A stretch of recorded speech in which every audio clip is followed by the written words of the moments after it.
क्या आप जानते हैं कि 2040 तक भारत में पानी का संकट इतना बढ़ चुका होगा कि हर एक दूसरा व्यक्ति पानी की कमी से जूझ रहा होगा। जल संकट का विषय केवल हमारी सोच नहीं बल्कि एक सच्चाई बनता जा रहा है। और ये समझते हैं कि कैसे पानी की कमी हमारे देश को प्रभावित करेगी और इसे रोकने के लिए हमें क्या करना होगा। आज भारत में 7 करोड़ लोग पहले से ही पानी की भारी कमी का सामना कर रहे हैं।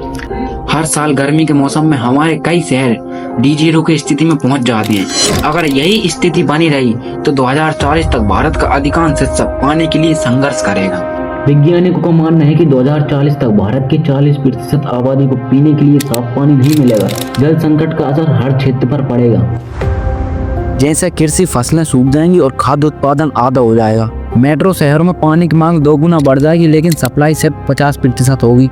ग्रामीण इलाकों में लोग गांव से शहरों के लिए पलायन करेंगे और पर्यावरण में नदियां और झीलें सूख जाएंगी जिससे जैव विविधता के लिए खतरा होगा। लेकिन ये सब अचानक नहीं होगा, इसके पीछे कई कारण हैं। जल का दुरुपयोग करना, लोग उपयोग से ज़्यादा जल खर्च कर रहे हैं। प्रदूषण, नदियों और झीलों में लोग गंदगी और कचरा फैला रहे हैं। भूजल का स्तर तेजी से गिर रहा है। 2024 में जल संकट का प्रभाव गहरा होगा। पानी की कमी से लोगों को नई नई बीमारियां होंगी। बड़े बड़े उद्योग बंद होंगे जिससे बेरोजगारी बढ़ेगी। पानी के लिए लोग झगड़े और संघर्ष करेंगे। भारत की कई बड़ी नदियां और झीलें सूखने की कगार पर होंगी। देखो, अब बात आती है इसमें सरकार की क्या गलतियां हैं। सरकार कहती तो बहुत कुछ है लेकिन करती नहीं। सन 2008 में सरकार ने राष्ट्रीय जल मिशन लागू किया जिसका उद्देश्य था पानी की बर्बादी को रोकना और जल संसाधनों का सही तरह से प्रयोग करना।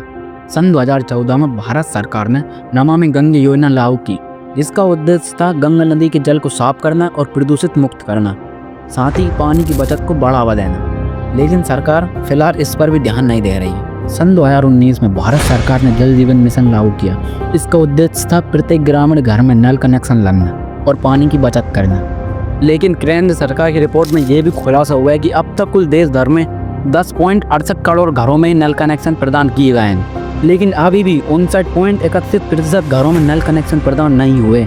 इसका मतलब ये है कि सरकार योजना तो चलाती है लेकिन उस पर ध्यान नहीं देती। अब बात आती है इसके समाधान और इसके बचाव के तरीके। देखो, अगर हम कदम उठाएं तो इस संकट को रोका जा सकता है। जैसे हमें कुछ बातों का ध्यान रखना होगा। नंबर 1, हमें पानी का सावधानी से उपयोग करना चाहिए।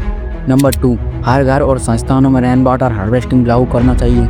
नंबर 3, हर व्यक्ति को पेड़ पौधे लगाना चाहिए जिससे हरियाली बने और पानी का स्तर बना रहे। नंबर 4, इसमें सरकार को सख्त और प्रबंध नीतियां लागू करनी चाहिए। नंबर 5, घरेलू और औद्योगिक पानी का पुनः उपयोग करना चाहिए।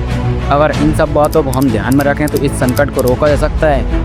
2040 का जल संकट हमारे हाथ में है। अगर हम अभी से जागरूक हों और सही कदम उठाएं तो हमारे भविष्य को सुरक्षित किया जा सकता है। याद रखें, हर बूंद की कीमत होती है। अगर ये वीडियो आपको थोड़ी सी भी जानकारी पूर्वक लगी हो तो चैनल को सब्सक्राइब करें और वीडियो को लाइक करें।